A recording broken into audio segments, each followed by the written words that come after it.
The courtroom comes to a standstill as Robyn Brown gets up from her seat. With tears shining in her eyes, but steel in her tone, she whispers words that will shake the very foundations of the Sister Wives dynasty. I can't protect him anymore. At that moment, the man who once dominated 4 wives and 18 children, Kody Brown, knows his whole world is on the verge of collapse. Robyn's treachery is not only personal, it's the last nail in the coffin of a family dynasty founded on secrets, deceptions, and loyalty pushed too far. And tonight, we get to the explosive truth about Robyn's divorce bombshell and why it could bring down everything Kody ever built.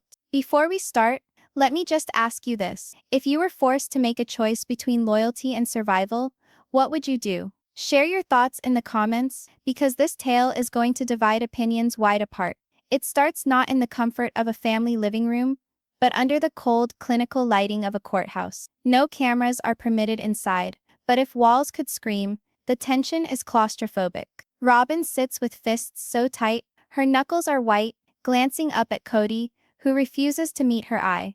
At the far end of the room, Meri, Janelle, and Christine all exchange glances, some angry, some of bitter satisfaction. For the first time ever, Kody Brown is not in charge. This isn't simply another episode, another Sister Wives confrontation filmed. This is the day the empire falls, and it is falling in the eyes of the law.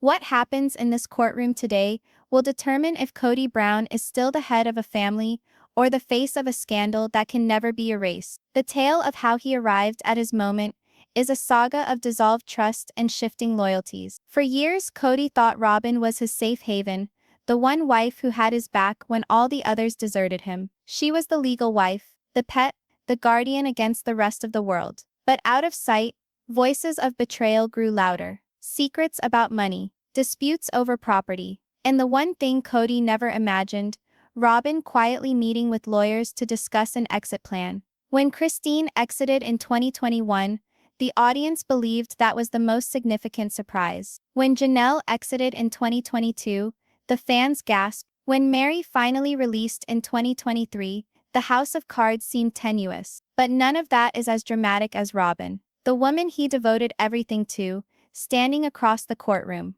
Imagine this, the very man you gave up everything for, the man you lawfully divorced your first wife to marry, and he turns to the judge and says, "Your Honor, I have evidence that changes everything." The room chills, Kody's jaw clenches, and for the first time, the man who once ruled with words now has no words at all. What evidence can Robyn possibly possess that makes even Kody lower his head in quiet?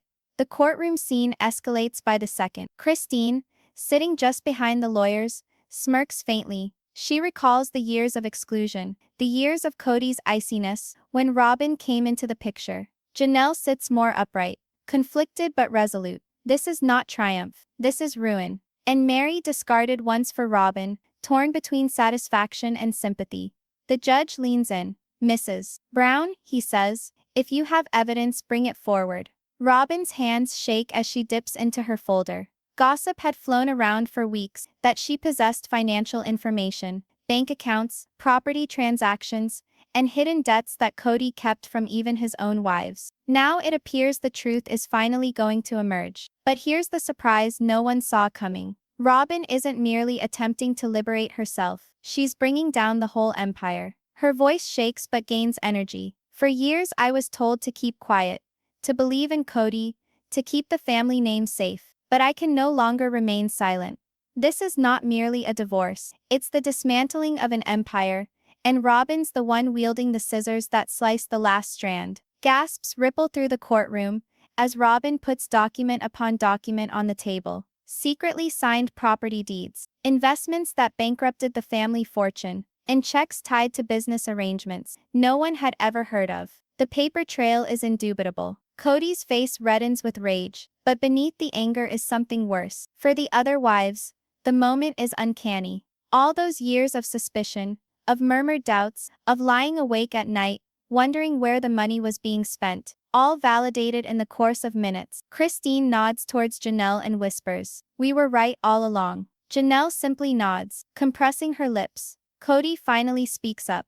His voice thunders in the room, attempting to cover up the desperation. "This is lies. distorted half-truths designed to kill me. But no one seems to be convinced. Not the judge, not the attorneys, and definitely not the women who were once his wives. The heavy silence that comes afterward weighs more than his words. Robyn does not flinch. She doesn't weep. She does not even glance at Kody. Instead, she gazes straight at the judge, her voice firm. Your Honor, that is why I cannot remain married to him. As Section 1 comes to a close, the tension is suffocating. Kody's kingdom, established through decades of dominance, deference and secrecy, is unraveling. Robyn has struck. The proof is laid out, and the remaining wives, once fractured, appear united at this moment more than they have been in years. And as the judge is about to grab the first document, Kody bangs his hand on the bench and says, "If you do this, you'll kill us all." The issue now isn't simply whether or not Robyn will depart, but whether or not Kody can ride out the storm that's brewing. The gavel comes down once, decisively ringing out in the courtroom like a gun. The sound alone seems to freeze the air, leaving everyone on edge. Robyn's papers lie spread across the judge's desk like shattered glass, proof that the empire isn't what it seemed. The camera of our imagination zooms in, Kody's face red with rage, Robyn's lips trembling but firm, Christine biting back a smile, Janelle's eyes fixed like steel, and Meri's hands clasped in nervous prayer. This isn't a family anymore. It's a war zone. The judge clears his throat, his tone soothing but authoritative. These papers indicate misrepresentation, possible fraud, and concealed assets. Mr. Brown, how do you reply? The courtroom leans in, every journalist, every lawyer, every estranged spouse, expecting to know if Kody Brown is still able to bluff his way out of this one. And in that moment, Kody does something no one was expecting. He doesn't say anything. His silence is louder than words. When the man who never shuts up suddenly falls silent, you know the truth has teeth sharp enough to draw blood. Kody's silence is finally interrupted by the rustling of papers. His attorney attempts to interrupt, searching for explanations, but the judge holds up his hand. Enough. I want to hear from Mr. Brown himself. Robyn shifts uncomfortably in her seat. This is the moment she both feared and dreaded, simultaneously. She knows Kody, knows his voice, his charm, his skill at bending facts into tales that sound nearly plausible. But today the facts are piled too high, and even Kody's silver tongue may not save him. Christine sits and watches with a bitter satisfaction. Years she had been advised she was overreacting. Her questions regarding the money were emotional or paranoid. Now the receipts are out there for all to see. She sits back, arms folded as if to say, at last. And then Kody glances up. His voice is low and gravelly, almost broken. Robyn, why are you doing this? The room freezes. This is not the angry outburst they anticipated. This is something stranger, something raw. He's not speaking to the judge. He's begging the one woman he thought he could never lose. Sometimes the fiercest combat isn't waged with argument or evidence. It's waged with emotion, out in the open, where all can witness. Robyn doesn't waver. She stands there and stares at him, her face as white as a ghost, but her eyes burning. Because I cannot bear your secrets any longer. They are suffocating me. They are suffocating all of us. The words cut deeper than any judicial charge. This is not merely a divorce complaint. It's a public execution of faith. The other wives act as voyeuristic spectators in a Greek tragedy. Janelle gasps with a sharp breath, as though years of pent-up anger are being justified. Meri seems torn. Though she has endured her own embarrassments, a part of her still recalls the young man whom she once adored. The judge interrupts, bringing the attention back to what is important. Mrs. Brown, are you ready to present these files as official evidence? Robyn smiles. Her attorney pushes the files across the bench. The clerk's stamp, sealing Kody's fate a little tighter with each thud, sounds like a hammer against stone. As the evidence builds, the air becomes thick. Kody strides back and forth like a caged animal, leaning on his tie, his words straining between rage and despair. You don't get it. I did this for the family, for all of you, to protect us, to keep us going. But the sentences ring empty, even to him. Christine grumbles under her breath. Safe? You call this safe? Janelle scoffs. This wasn't about safety. This was about control. The wives who were once split now appear united in a manner they never were under Kody's regime, united against him. And then Robyn makes the biggest surprise of all. She grasps one last envelope, untouched until now. Her hands tremble as she hands it to the judge. This is the paper that turns everything around. The courtroom sits on the edge of their seats. The wives' eyes bulge. Even Kody seems like the ground has been taken from beneath his feet. When the last envelope is opened, it doesn't only disclose secrets, it explodes them like a bomb in the midst of the courtroom. The judge slowly opens the envelope. Within are handwritten messages, signed agreements, and what appears to be letters between Kody and an outside business partner. The specifics aren't unveiled just yet, but the suggestion is explosive. Money poured into businesses that not only depleted the family, but possibly broke laws. Kody charges forward, his attorney pulling him back. You can't do that. That's private. That's out of context. His voice increases in desperation, but it's too late. The courtroom has already caught the scent of blood. Robyn bursts into tears. She holds her nose, and tears stream down her face, but she doesn't avert her gaze. I asked you to stop. I asked you to be truthful with us, but you never listened. The quiet that follows what she says is intolerable. Even the journalists at the back don't take notes. They simply sit, aghast, aware they are watching not only a legal breakdown, but also the explosion of one of reality television's most notorious families. By now, the emotional tension is palpable. Kody collapses into his chair, his hands shaking. His empire is collapsing, not in hushed tones behind closed doors, but in a room full of a judge, lawyers, and the women who once framed their lives around him. The judge speaks, his voice stern. We will recess to review this new evidence. Court will reconvene tomorrow morning. The gavel comes down again. Boom. Kody does not budge. He gazes blankly at the ground, as if the sum total of all lies, all choices, all secrets has come down upon him at last. The wives stand up. Christine and Janelle exit side by side, their solidity a testament to their character. Meri tarries for an instant, casting one final glance at Kody, her expression impassive, before she exits as well. And Robyn? She remains sitting, holding her hands in her lap, trembling, crying quietly, but determined. She understands the tempest isn't yet over, it's just started. As Kody finally looks up, his eyes burning with a mix of fury and fear, he mutters just loud enough for Robyn to hear, "You don't know what you've started." And in that single line, one thing becomes clear.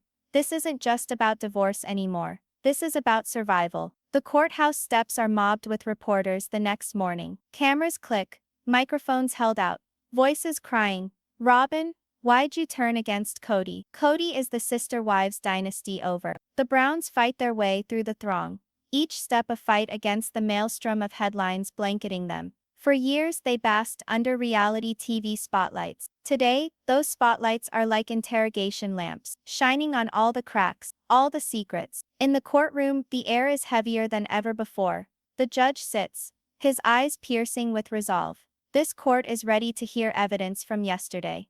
Mr. Brown, Mrs. Brown, today we will find answers. The wives sit again, Christine and Janelle, as one, Meri alone, but watchful, Robyn holding her files around her like a shield. And Kody, he appears like a man on the brink, one step away from breaking. The decades-long empire that was built is crumbling in hours, and the question now is, will the truth free them, or bury them all? The first witness to take the stand is no stranger. It's Janelle. She smooths her blazer, voice calm but with an undercurrent of wrath. For years, she managed most of the family finances, budgeting food, paying the household bills, making every dollar go 18 ways. Today, however, she testifies to what she's seen behind the curtain. Kody said we were broke. She starts, her words ringing out over the quiet room. But then I discovered bank statements that made no sense. Money transferring in and out of accounts I had no idea existed. Her voice slices hard, measured. Kody pushes forward, his face twisted in anger. Lies. You never grasped the big picture, Janelle. Janelle doesn't blink. She meets his eyes. No, Kody, I knew too well. You lied to us. You kept us in the dark. The judge holds up his hand, stopping Kody. The testimony goes on. Each sentence another stake pounded into the coffin of Kody's dominance. And then the news bomb. Janelle pulls out her own sheaf of documents. Bank receipts, real estate transfers, docs with Kody's signature on them. This, she exclaims, voice growing loud. is evidence that Kody diverted funds from our shared accounts, not for the family, for himself. The courtroom gasps. Robyn's eyes are wide. Christine puts her hand to her mouth. Even Meri, who has witnessed Kody's infidelity firsthand, shakes her head in shock. The question that used to terrify every wife, where is the money going, is no longer a secret. It's there in black and white. The judge scans the documents, his face stern. Mr. Brown, these are serious charges. If true, this could blow up beyond divorce into criminal investigation. Kody bangs his fist on the table, his voice echoing with desperation. I did what I had to do. None of you would have made it without me. You don't think the money just magically appeared? I battled for every penny. But his words fall flat. His voice breaks. His mask is crumbling. Christine stands, requesting to speak to the court. The judge grants permission. She advances, her expression a blend of anguish and rage. For years he told us we couldn't survive without him, that we couldn't survive alone. But look around. We left him and we're better than ever. It wasn't about survival. It was about power. Her words strike like a knife. Kody flushes, spluttering, "You thanksgiving."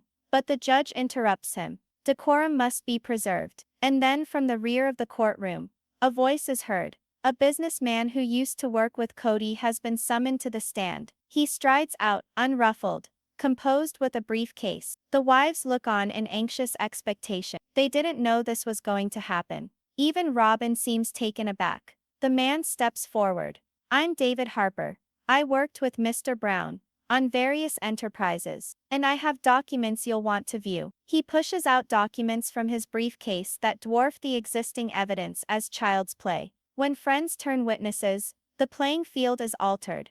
And all of a sudden, Kody isn't only battling his wives. He's battling the very individuals who contributed to his success building his empire. The files lay bare failed deals, cash vanishing into thin air, and promises made in Kody's name that were never fulfilled. He said the money was safe, Harper testified. But it wasn't. Thousands of families lost money. Some lost their whole farm. The courtroom gasps in disbelief. This is not only betrayal of his wives, it's betrayal of the community. The sister wives' empire wasn't merely constructed on family, it was constructed on the backs of others who believed in Kody, and now the truth comes out. Robyn hides her face in her hands. The betrayal isn't solely hers to bear. It's connected to all those Kody had touched. Christine shudders, mouthing, "He brought us all down with him." Kody jumps up, bellowing, "You don't get it. They manipulated the deals. I was guarding us." But no one is hearing him anymore. His words disappear on the wind like smoke. By this time the tension in the room is palpable. The judge demands order. But the facts are plain. Kody's credibility is in tatters. His empire is no longer considered a family in trouble. It's a potential fraud case coming apart at the seams in front of their faces. Meri sits silently, her tears falling down her face. She doesn't say a word. But the silence is more piercing than any witness. She sacrificed everything to this man. And in repayment, he offered her betrayal upon betrayal. Seeing him fall apart now is like seeing the decline of an age, heartbreaking and inevitable. The judge calls a recess. The gavel comes down, but no one gets up immediately. The Browns remain seated, each of them lost in their own whirlwind of feelings. Robyn shudders, Christine breathes a sigh of relief. Janelle gazes heavenward as if praying for courage, and Kody clenches the tabletop so hard his knuckles turn white. When the gavel comes down, it doesn't close a session. It buries an empire, bit by bit, testimony by testimony. As the courtroom clears, Kody remains behind, his head close to his lawyer. His low, venomous voice rings in the otherwise vacant hall. If they think they've seen betrayal, they haven't seen anything yet. And with that ominous threat, the storm enters its deadliest stage yet.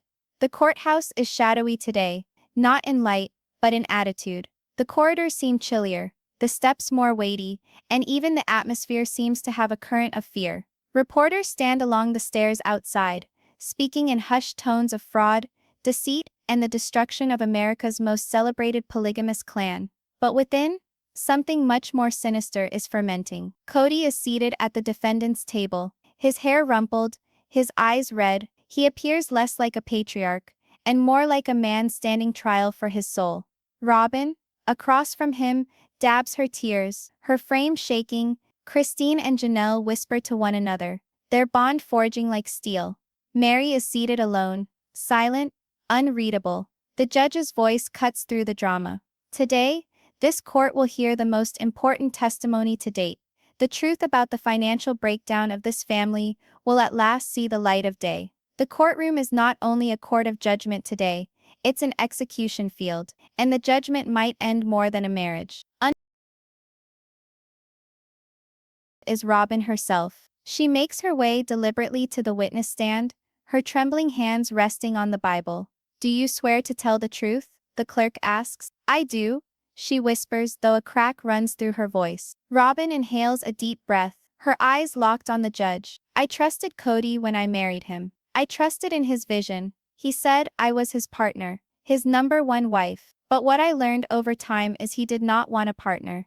He wanted control. He kept money secret. He manipulated us, and he let me deal with the consequences of his deceit." Her voice rings out in the empty courtroom. Kody bangs his fist on the table.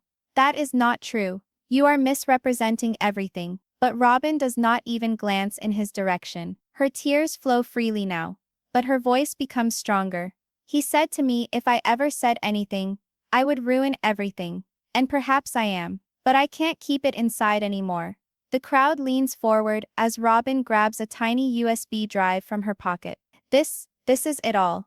Emails, transfers, secret accounts. "I made copies. I was afraid. But I knew one day the truth would get out." The judge waves to have the bailiff pick up the drive. Kody's face blanches. For the first time, the man who never lacked an answer looks thoroughly defeated. When the favorite wife becomes a whistleblower, the empire does not merely crack, it shatters in silence, crushed by the weight of irrefutable evidence. Christine cannot conceal her smugness. For years, she was branded as jealous, petty, dramatic. But now the golden wife has cut the knife herself. She hovers over Janelle and leans in, whispering, "He's finished." Janelle nods, although her face is graver. Finished, but at what cost? Meri observes silently, a look of conflicting emotions on her face. One part of her enjoys the justice of Kody being cornered. Another part recalls the young man she once loved, the father of her child, and asks how things have come to this point. Kody's attorney protests, labeling the evidence inadmissible, but the judge brushes him aside. "We will study the files at length. For now, the record will show this new filing." The tension heightens. Kody erupts suddenly, his voice trembling with rage. "Robyn, you were meant to be different. You were meant to stand with me when all the others left." His words hang thick, raw, desperate. But Robyn shakes her head. "I stood with you until it killed me. I can't anymore." And then there is the surprise no one saw coming. Christine asks permission to address the court once more. She rises, clenching a folded letter. "Your Honor, I received this anonymously 2 weeks ago. I wasn't certain it was legitimate. Until today." Hearing Robyn, the judge nods. Christine opens the letter, speaking in a steady voice as she reads out loud. "If you're reading this, it means I couldn't keep lying for him anymore. Kody has bank accounts overseas. He's been shuffling cash where no one can reach it." The room bursts into whispers. Kody jumps to his feet, yelling, "That's a lie. A setup," but the judge pounds the gavel. "Order, secrets planted abroad don't remain buried forever. They resurface like specters, haunting the individual who believed he could evade them." The letter outlines wire transfers, secret accounts, and business alliances abroad. It is incriminating, and put together with Robyn's files, it portrays an image not only of betrayal, but of calculated deceit. Robyn hides her face in her hands. "I didn't know about this aspect. I thought I had evidence on my side. But this indicates just how far-reaching it is." Janelle's face sets. "We were mere pawns to him. We were used, all of us." Meri speaks in a soft whisper, as if to herself. "I wasted 30 years of my life." The judge's tone is stern. "If these allegations are true, this case may escalate to federal level. We're no longer simply discussing divorce. We may be discussing fraud and criminal charges." The air grows thick. The wives stare at Kody, each carrying years of betrayal in their eyes. The courtroom has shifted. This is no longer Kody's story, it's their reckoning. Kody pounds his fists on the table, his voice ringing. "You think you can kill me? You think you'll make it without me? You'll be sorry, all of you." His words are dripping with poison. Yet for once, no one appears frightened. Christine glares at him, her jaw clenched. Janelle crosses her arms, unmoved. Robyn weeps but doesn't flinch. And Meri, for the first time in years, regards him not with love, not with hurt, but with pity. When fear becomes pity, the authority a man once wielded disappears, and nothing is more dangerous than a ruler who knows his authority is lost. The judge calls for another recess. Reporters swarm outside, typing frantically. Brown Empire in collapse. Robyn betrays Kody. Fraud allegations surface. The world is watching, and the empire Kody once paraded proudly on television is burning down in public view. Inside the courthouse, Kody leans close to his lawyer, his voice low but venomous. "We fight dirt with dirt. If they want war, I'll give them war." The lawyer shifts uncomfortably. "Kody, this is serious. We're past family drama. This could mean prison." Kody's eyes narrow, his voice almost a whisper. "Then I'll take them all down with me." As the wives regroup in the hallway, Christine turns to Robyn and says, "You think you've ended this? No, you've just lit the fuse." And as Robyn wipes her tears, a chilling realization dawns. Kody isn't planning to surrender. He's planning to retaliate. The gavel comes down, and silence holds the courtroom. The last day is here. The day the Brown Empire lives or dies by a thread or burns to embers forever. Cameras click outside, protesters yell, and reporters write as if history itself is coming alive before their very eyes. Inside, the wives are seated in a row. Meri, Janelle, Christine and Robyn, once tied together by polygamy, now tied together by betrayal. Sitting across from them is Kody Brown, slumped over, his jaw set, eyes scanning like a cornered animal. His fists are clenched on the table, so tightly his knuckles are white. The judge closed by saying, "Following weeks of testimony, evidence and drama, this court will now render its conclusion. But first I will permit final statements." The wives look at each other. Christine stands up first, her voice firm but urgent. "For years we lived in the illusion of family. We were told love, faith and unity defined us. But the truth is, we were controlled. We were silenced. Today is not simply about divorce. It is about freedom, from lies, from manipulation and from a man who built his empire on our backs. When silence gets its voice at last, the truth does not whisper but roars loudly enough to topple an empire." Janelle is next, her voice steady, but sharp. "I dedicated my whole adult life to this family. I raised kids, I worked, I sacrificed, and for it I was treated like a throwaway. Kody promised us transparency, but he delivered secrets. Today I'm not just standing up for myself, but for every woman who has ever been told that loyalty is less valuable than the ego of a man." Meri stands last. She does not weep. She does not shake. Her voice cuts like a knife. "He abandoned me years ago. Yet still I remained, hoping, believing, deceiving myself, but no longer. The man seated there is not the man I adored. He is a stranger, and I wish no connection to him ever again." The courtroom buzzes. But then to everyone's surprise, Robyn stands up. Her eyes are puffy from crying, but her voice is heavy. "I was the favorite. I was the last wife. I was the loyal one. But even I was his victim. I trusted him until it almost killed me. Today I'm not here for him. I'm here with them." She gestures to the other wives. "We may not have been perfect, but today we are." The audience gasps. Kody's jaw gapes. His stronghold, his final faithful man, has defected. Kody pounds his fist on the table, shouting through the rage, "This is all a lie. You think you're united now. You think the world will accept you. You're nothing without me. Nothing." The judge stops him with a quick gavel slam. "Mr. Brown, you will have your moment." But as the wives glare back, unflinching, the audience leans in. The tide is reversing. For the first time, the power is now entirely out of Kody's control. When the king loses his crown, he doesn't simply fall. He pulls everyone into the maelstrom of his downfall. Kody stands up for his fiel speech. His voice trembles, but his pride is still intact. "I created this family. Without me there would be no sister wives, no houses, no television show, no finances. You all sat idly by while I bore the brunt, and now you turn on me. You consider yourselves heroes. You'll see, when I'm dead,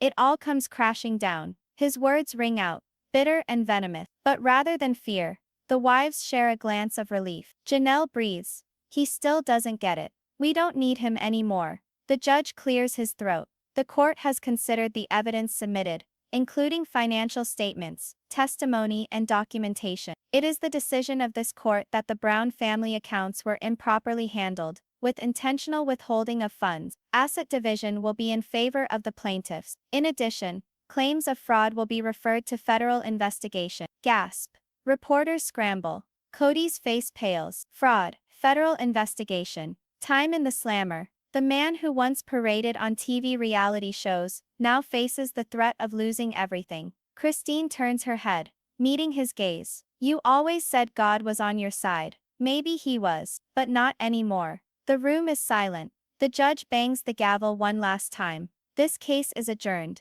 And like that, decades of lies, manipulations, and betrayal come crashing to a halt. Empires don't fall with bangs. Sometimes they fall with the ring of a gavel that sounds louder than thunder. Outside the courthouse, the chaos erupts. Cameras mob the wives, who stroll together down the stairs. For the first time, they appear free. Not perfect, not united in all ways, but free. Christine smiles shyly. Janelle stands tall. Meri glides with serene dignity. Even Robyn, though distraught, walks unshadowed by Kody. And Kody? He comes last, flanked by his lawyer and a sea of flashing cameras. The crowd jeers. Reporters yell out questions. Kody, do you regret it? Kody, will you go to prison? Kody, what about your kids? But he never says a word. His empire is lost, and all that remains is his pride, and even that is broken. That evening, the wives meet privately. No cameras, no crowd, just the four of them. The mood is somber, but also oddly serene. Christine lifts a glass. To freedom, she whispers. Janelle nods. To survival. Meri mouths. To beginning again. And Robyn, with the last of her tears swabbed away, adds. To never looking back. They toast. They are not sister wives. For the first time, just women taking back their lives. Kody, meanwhile, sits alone in a hotel room, gazing at his reflection. His phone rings with calls from attorneys, reporters, bill collectors. He doesn't answer. For the first time, Kody Brown, the man who believed he could have it all, confronts reality. He has nothing left. When a man constructs his empire on domination, he never sets up shop for the day when his kingdom leaves without him. But as the dust settles, one question remains. With federal authorities closing in, millions lost, and secrets still hidden, has the final chapter finally been written, or is this merely the start of Kody Brown's darkest downfall?